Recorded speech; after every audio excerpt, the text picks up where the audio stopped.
સનાતન ધર્મને શરમાવે તેવી ઘટના બે સાધુના વિડીયો વાયરલ।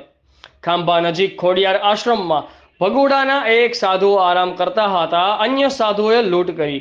આશ્રમમાં સાધુ અર્જુનગીરી ઉપર બે સાધુએ ગેરકાયદેસર પ્રવેશ કરી જટા પકડી માર મારી હુમલો કર્યો હતો। સાધુની જોડીમાં રહેલ મોબાઈલ સહિત રૂપિયા 21,000ની લૂંટ કર્યાની ખાંભા પોલીસમાં ફરિયાદ નોંધાઈ છે।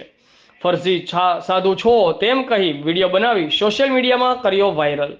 ખાંભા પોલીસ દ્વારા ગુનો નોંધી બનાવની ગંભીરતાને લઈ ગણતરીના કલાકોમાં પોલીસ દ્વારા આરોપીને ઝડપી પાડી કાયદેસરની કાર્યવાહી હાથ ધરવામાં આવી હતી।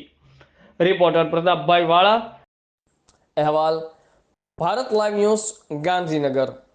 ખોડિયાર આશ્રમમાં એક અર્જુનગીરી નામના સાધુ આવેલા અને ત્યાં બીજા બે સાધુઓએ એમની જોડે એમના વાળ કાપ્યા હતા અને એમની પાસે રહેલા 10,850 રોકડ રૂપિયા, એ સિવાય એમનો મોબાઈલ અને એમની પાસે અન્ય વસ્તુઓની લૂંટ કરી અને ફરાર થઈ ગયેલા હતા। ખાંભા પોલીસે તરત જ આ ઘટનામાં ફરિયાદ દાખલ કરી હતી અને હ્યુમન ઇન્ટેલિજન્સના આધારે હળવદમાં રખાયેલા અર્જુનગીરી સાધુ છે એમની ધરપકડ કરવામાં આવી હતી। આ કામમાં એમના જે સાથે છે બીજા સાધુ છે બ્રિજેશ ગરી, એમને પણ આઈડેન્ટિફાઈ કરી લેવામાં આવ્યા છે અને એમને પણ તુરંત જ ધરપકડ કરવામાં આવશે।